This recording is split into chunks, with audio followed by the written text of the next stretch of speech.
অভ্যুত্থানের পক্ষের সকলকে নিয়ে একসাথে কাজ করার প্রত্যাশা তারেক রহমানের। শক্তিশালী বিরোধী দল হতে চায় জামাত, সহযোগিতার আশা এনসিপির। সংসদের দক্ষিণ প্লাজায় মঙ্গলবার সকালে এমপিদের শপথ, বিকালে মন্ত্রীদের।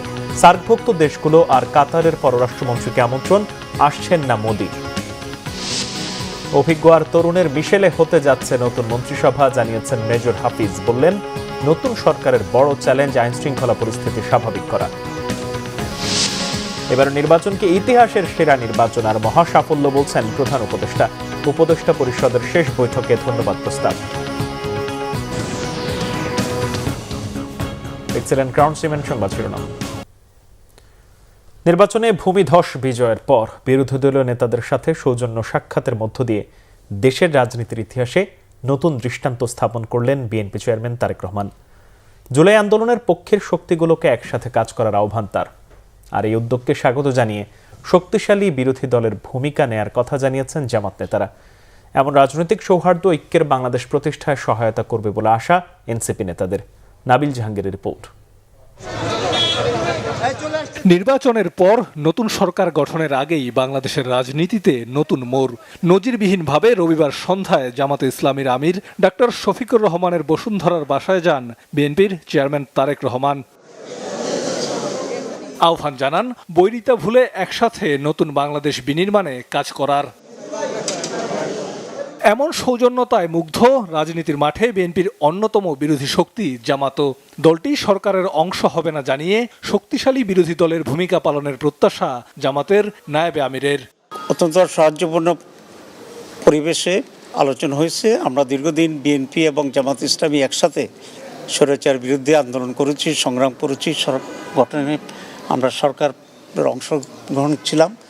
এখন একটা ফ্যাসিবাদের পতনের পরে আমরা দুটি দল আলাদাভাবে নির্বাচন করেছি, কিন্তু আমাদের ভিতরে আমরা আশা করি একটা সাহায্যপূর্ণ পরিবেশের মাধ্যমেই আগামী সময়গুলোকে আমরা রাষ্ট্র পরিচালনায় সরকার এবং বিরোধী দল সমন্বিতভাবেই আমরা দেশের জন্য কল্যাণমূলক কাজ করতে পারব।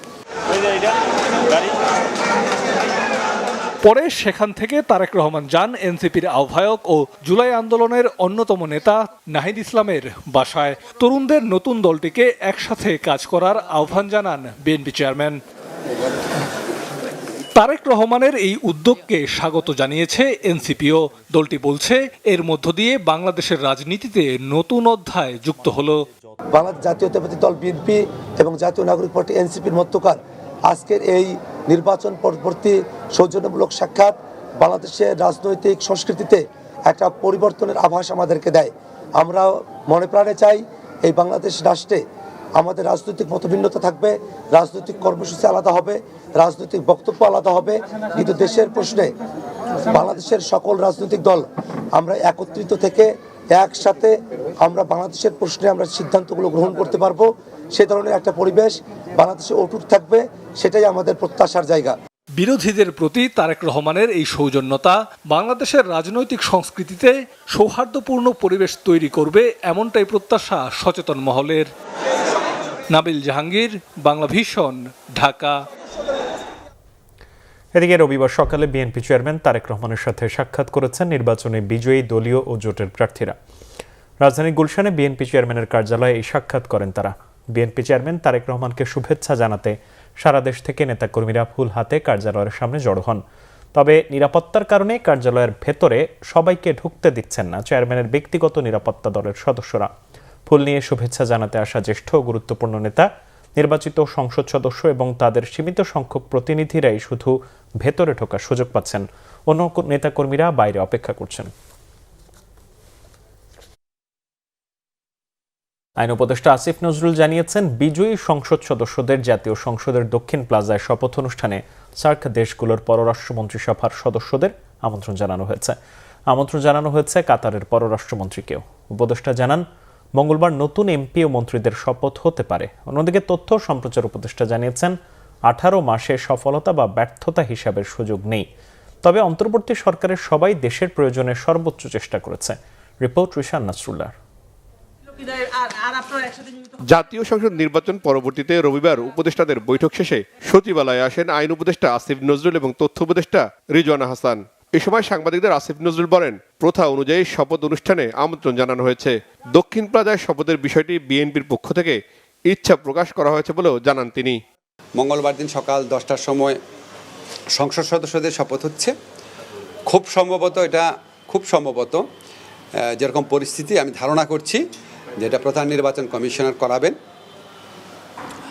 আর এরপর পরই বিএনপি থেকে আমাদের জানানো হয়েছে যে ওনারা ওইখানে বসেই ওই শপথের পরপরই ওনাদের সংসদীয় দলের যে প্রধান তাকে নির্বাচিত করবেন, হয়তো 11:30-12টার দিকে।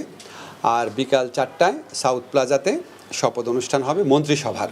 কনভেনশন অনুযায়ী যাদের আমন্ত্রণ করার কথা তাদেরই করা হবে। এটা ক্যাবিনেট ডিভিশন দেখছে, আমি এটা ক্লিয়ারলি বলতে পারবো না। সার্ক কান্ট্রিগুলোর পররাষ্ট্র মন্ত্রীদের বলা হয়েছে। আর আপনি যেটা বললেন কোনো প্রধানমন্ত্রীর ব্যাপারে আমি কিছু জানি। তথ্য ও সম্প্রচার উপদেষ্টা বলেন, মত প্রকাশের কারণে কাউকে হয়রানি করেনি অন্তর্বর্তী সরকার। কথা বলেন নির্বাচন পরবর্তী সহিংসতা নিয়েও। নারীর সহিংসতার শিকার হওয়ার অভিযোগটা শুনেছি, সেই নারীর সাথে আজকে আমরা ওয়েব ক্যামেরার মাধ্যমে সংযুক্ত হয়েছি এবং তাকে আমরা আশ্বস্ত করেছি যে তার যে অভিযোগ সেই অভিযোগের প্রেক্ষিতে সরকার সর্বোচ্চ চেষ্টা করবে তাকে সুবিচার দিতে। আমাদের সময়ের পরে যদি কেউ বলে যে বাক স্বাধীনতা ছিল না এবং সমালোচনা করা যায়নি, তাহলে তাকে অন্য কোনো একটা আমলের সাথে তুলনা করে বলতে হবে যে কোন সময় ছিল। আর পরবর্তীতে আরও একটা সময় আসবে, তখনও আপনারা নিশ্চয়ই বাক স্বাধীনতা চর্চা করবেন। ফয়েজ আহমদ তৈয়বের দেশ ছাড়ার বিষয়ে এক প্রশ্নের জবাবে তিনি বলেন, রাষ্ট্রীয় কাজ শেষ করে পরিবারের কাছে ফিরে গেছেন, এটি ভিন্ন খাতে নেয়ার সুযোগ নেই। রিশান নাসরুল্লাহ, বাংলাভিশন, ঢাকা। বাংলাদেশের নতুন সরকারের মন্ত্রিপরিষদের শপথ অনুষ্ঠানে যোগ দিতে ভারতের প্রধানমন্ত্রী নরেন্দ্র মোদীকে আমন্ত্রণ জানানো হলেও এআই ইম্প্যাক্ট সামিটের কারণে তিনি আসতে পারছেন না।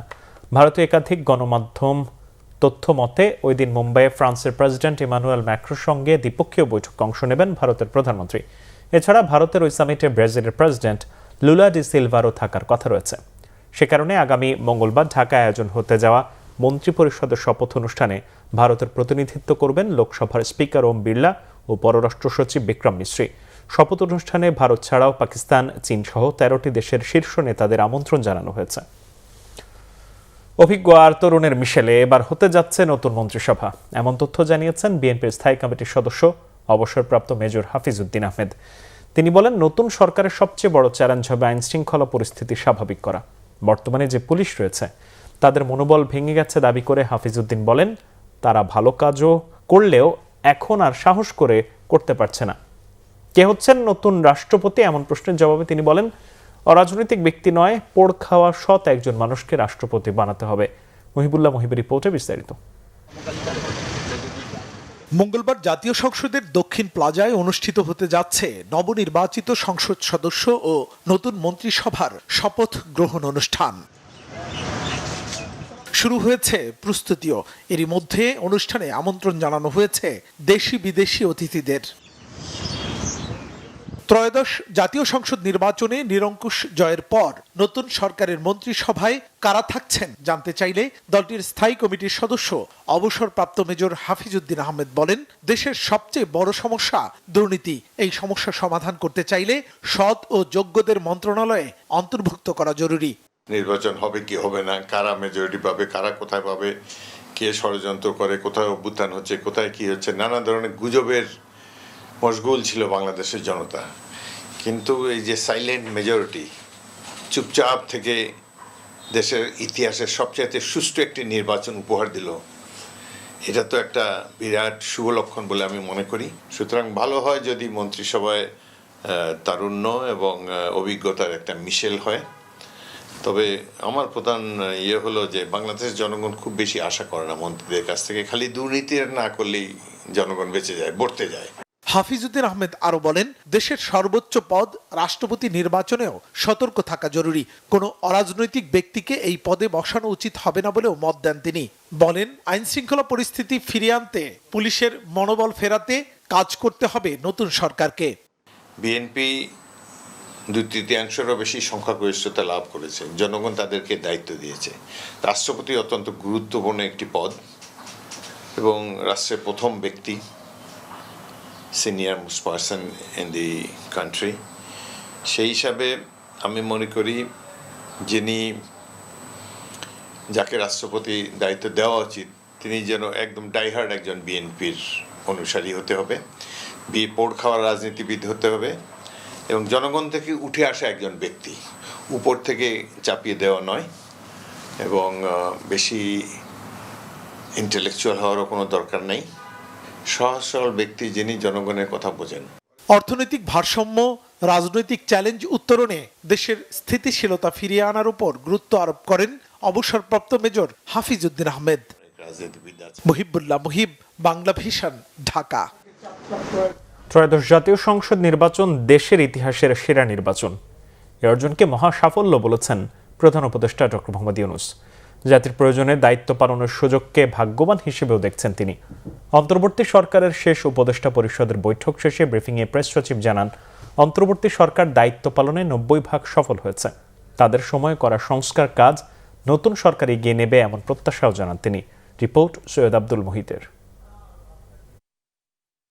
রবিবার অনুষ্ঠিত হলো অন্তর্বর্তী সরকারের শেষ ক্যাবিনেট বৈঠক। উল্লেখযোগ্য এজেন্ডা না থাকলেও ভালো নির্বাচনের জন্য ধন্যবাদ প্রস্তাবের উপর কথা বলেছেন প্রধান উপদেষ্টা ডক্টর মোহাম্মদ ইউনূস। নির্বাচনকে ঐতিহাসিক ও উৎসবমুখর করায় আইন শৃঙ্খলা বাহিনী সহ সংশ্লিষ্টদের ধন্যবাদ দিয়েছে উপদেষ্টা পরিষদ। প্রশংসা করা হয় মন্ত্রী পরিষদ সচিবের ভূমিকারও।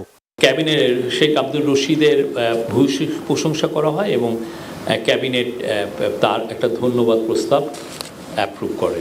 উপদেষ্টা পরিষদের বৈঠকের বিষয়ে রাজধানীর ফরেন সার্ভিস একাডেমিতে ব্রিফিং করেন প্রেস সচিব শফিকুল আলম। বলেন, এবারের নির্বাচন ইতিহাসে স্মরণীয় হয়ে থাকবে।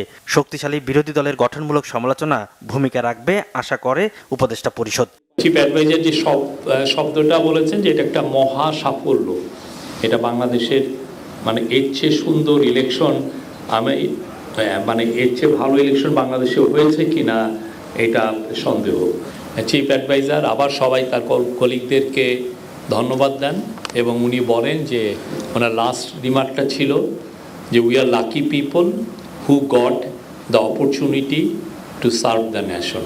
প্রেস সচিব জানান, 60% ভোট উৎসবমুখর পরিবেশ প্রমাণ করে কারচুপি করে টিকে থাকা সম্ভব নয়। 60% মানুষ যে ভোট দিয়েছে সেটাই তো বোঝা যাচ্ছে যে তাদের যে পলিটিক্সটা ছিল মানুষকে এক্সক্লুড করে কোনোভাবে ইলেকশন রিগিং করে ক্ষমতায় টিকে থাকা, সেটার প্রতি এক ধরনের অনাস্থা প্রকাশ, তাদের প্রতিবাদ। শপথ অনুষ্ঠানে বিদায়ী উপদেষ্টারাও থাকবেন বলেও জানানো হয় ব্রিফিংয়ে। 10টার দিকে শপথ হবে এমপিদের, এটা জাতীয় সংসদে, এবং 4টার দিকে জাতীয় সংসদের সাউথ প্লাজায় ক্যাবিনেট ইনকামিং প্রাইম মিনিস্টার এবং ওনার ক্যাবিনেট শপথ গ্রহণ করবেন। ফরেন মিনিস্টার এই মিটিংয়ে জানান যে সার্কভুক্ত দেশ যেটা 7টি দেশ আছে তাদের সব ফরেন মিনিস্টারদেরকে ইনভাইট করা হয়েছে এবং অ্যাট দ্য সেম টাইম কাতারের ফরেন মিনিস্টারকে ইনভাইট করা হয়েছে। সৈয়দ আব্দুল মুহিত, বাংলা ভিশন, ঢাকা। নির্বাচন কমিশনে 32টি আসনে ভোট পুনর্গণনার দাবি জানিয়ে আবেদন করেছে জামাতের নেতৃত্বে 11 দলীয় জোট। ভোটের পর সহিংসতা বন্ধে সোমবার বিকালে ঢাকায় প্রতিবাদ সমাবেশ ও বিক্ষোভ মিছিলের ঘোষণা দিয়েছেন জোট নেতারা। রোববার আগারগাঁও নির্বাচন ভবনে কমিশনারদের সাথে বৈঠকের পর জামাতের সহকারী সেক্রেটারি জেনারেল হামিদুর রহমান আজাদ এই কথা জানান। তিনি অভিযোগ করেন, ত্রয়োদশ জাতীয় সংসদ নির্বাচনে বড় ধরনের সহিংসতা না হলেও ভোটে অনিয়ম হয়েছে অভিযোগ দিলেও যথাযথ ব্যবস্থা নেওয়া হয়নি। বলেন, নির্বাচনের শুরুটা ভালো হলেও সমাপ্তি ভালো হয়নি। 32টি আসনে ভোট জালিয়াতি, কারচুপি ও ফলাফল শিটে ঘষামাজের অভিযোগ তুলে ভোট পুনর্গণনার দাবিতে প্রধান নির্বাচন কমিশনারের সঙ্গে দেখা করেন 11 দলীয় ঐক্যের নেতারা। আসন চিহ্নিত করা হয়েছে স্বল্প ভোটের ব্যবধানে, এখানে আমাদেরকে হারিয়ে দেওয়া হয়েছে, এটা আমাদের প্রার্থীদের বক্তব্য। সেখানে আল্লাহ মামুনুল সাহেব, বাংলাদেশ খেলাফত মজলিসের যিনি প্রধান, জামাত ইসলামী সেক্রেটারি জেনারেল অধ্যাপক মিয়া গোলাম পরোয়ার আসন, ঢাকা 8 আসনের নাসিরউদ্দিন পাটোয়ারি, এই নামগুলো আপনারা জানেন, চিনেন, এই জন্য এগুলো বললাম। এই জন্য এই ধরনের আরো অনেকেই যেগুলো আমরা তালিকা জমা দিয়েছি, কমিশন কাছে বলেছি এগুলো রিকাউন্টিং করা হোক, পুনর্গণনা করা হোক।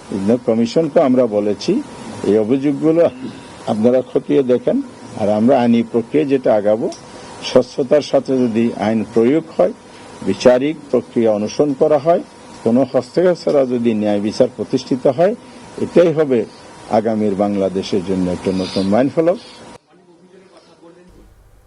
এদিকে নির্বাচন কমিশনার আনোয়ারুল ইসলাম সরকার জানিয়েছেন, আদালতের নির্দেশ পেলে ভোট পুনর্গণনার সিদ্ধান্ত নেওয়া হবে। নিজ দপ্তরে সাংবাদিকদের সাথে আলাপকালে কথা বলেন তিনি। এ সময় গেজেট প্রকাশে কমিশন কোনো তড়িঘড়ি করেনি জানিয়ে ইসি আনোয়ারুল সরকার বলেন, আইনের মধ্য থেকেই কাজ করা হয়েছে।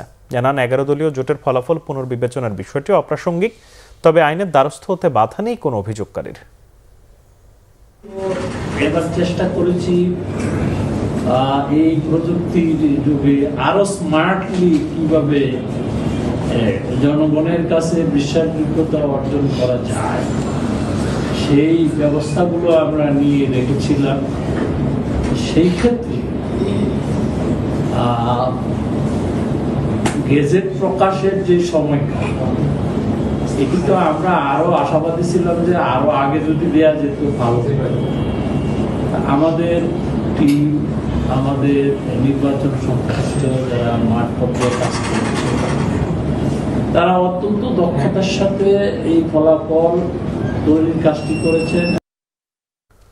তারেক রহমানের নেতৃত্বে সরকার গঠন প্রত্যাশিত হলেও জামাতের উত্থান দেশের ভবিষ্যতের জন্য অশনি সংকেত বলে মন্তব্য করেছেন পটুয়াখালী 3 আসনের নবনির্বাচিত সংসদ সদস্য এবং গণ অধিকার পরিষদের সভাপতি নুরুল হক নূর।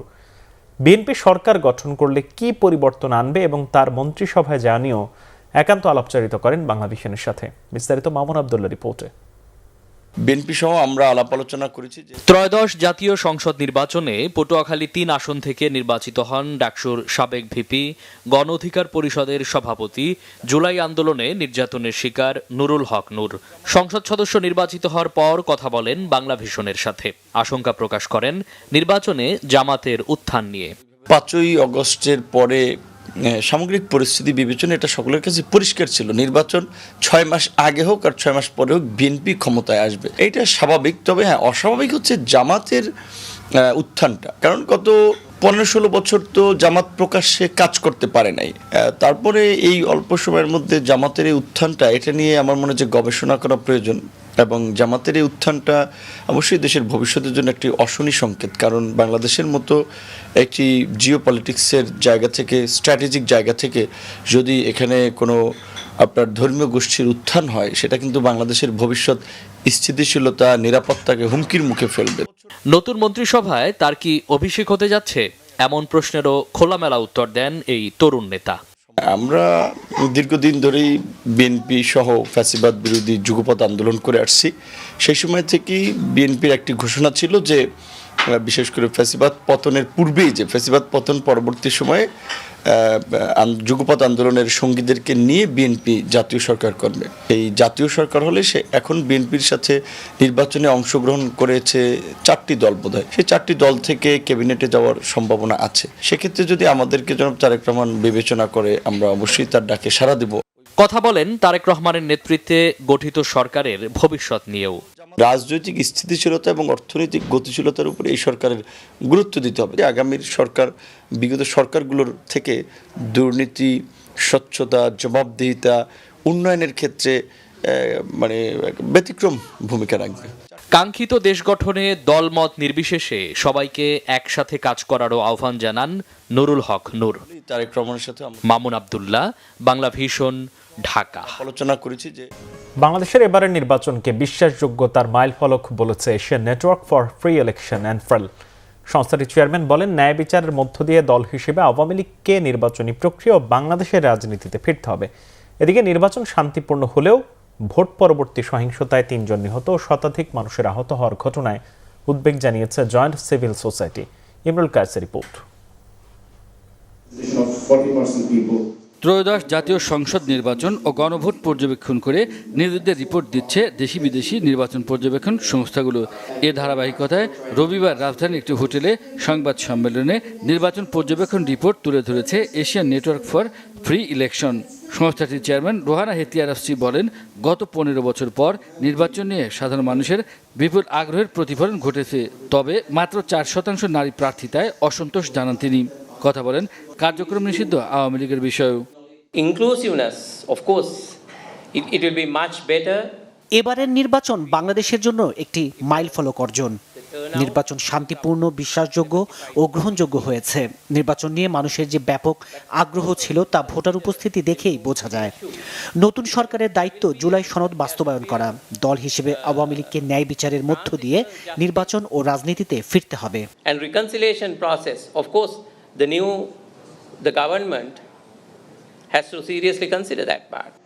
এদিকে দুপুরে একই হোটেলে আরেক সংবাদ সম্মেলনে জয়েন্ট সিভিল সোসাইটির ব্যানারে দেশীয় কয়েকটি নির্বাচনী সংস্থা তাদের পর্যবেক্ষণ তুলে ধরে। জানায় নির্বাচন শান্তিপূর্ণ হলেও কিছু জায়গায় নারী এবং সংখ্যালঘু ভোটাররা বাধাপ্রাপ্ত হয়েছেন।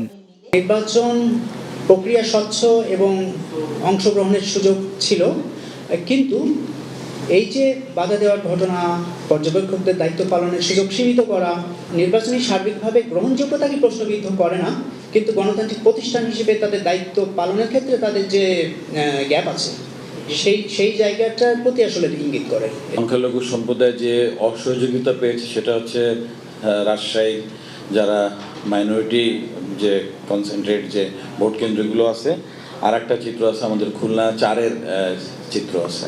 ভোটারকে আমি হয়তো সে ভোট কেন্দ্রে আসছে, তাকে আমি বললাম এই দ্রুত আসেন, এই যে আমার টোনটা আসলে কতটা পজিটিভ ছিল, কতটা সম্মানের ছিল, এই ধরনের অসহযোগিতার আসলে এরকম যে তাকে ভোট দিতে দেওয়া হয়নি বা তাকে ঢুকতে দেওয়া হয়নি এরকম কিছু না। প্রতিবন্ধীরা যাতে সহজে ভোট দিতে পারে সেজন্য পর্যাপ্ত ব্যবস্থা নেওয়া দরকার ছিল বলে মনে করে এই পর্যবেক্ষণ সংস্থাগুলো।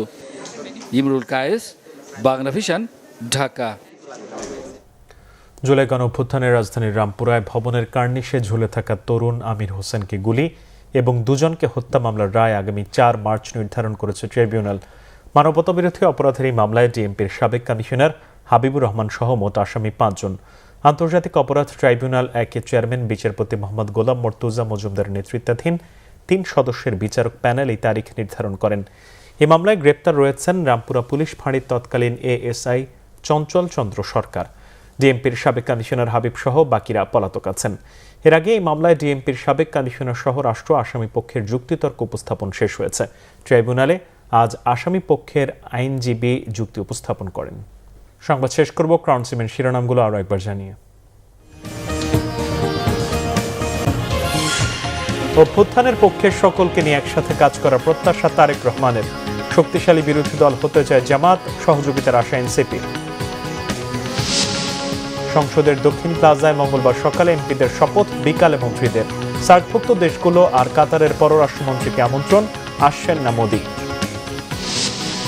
অভিজ্ঞ আর তরুণের মিশেলে হতে যাচ্ছে নতুন মন্ত্রিসভা, জানিয়েছেন মেজর হাফিজ। বললেন নতুন সরকারের বড় চ্যালেঞ্জ আইন শৃঙ্খলা পরিস্থিতি স্বাভাবিক করা। এবারে নির্বাচনকে ইতিহাসের সেরা নির্বাচন আর মহা সাফল্য বলেছেন প্রধান উপদেষ্টা। উপদেষ্টা পরিষদের শেষ বৈঠকে ধন্যবাদ প্রস্তাব। এ ছিল এখনকার মতো। পরের সংবাদ সকাল 7:30টায় দেখার আমন্ত্রণ রইল।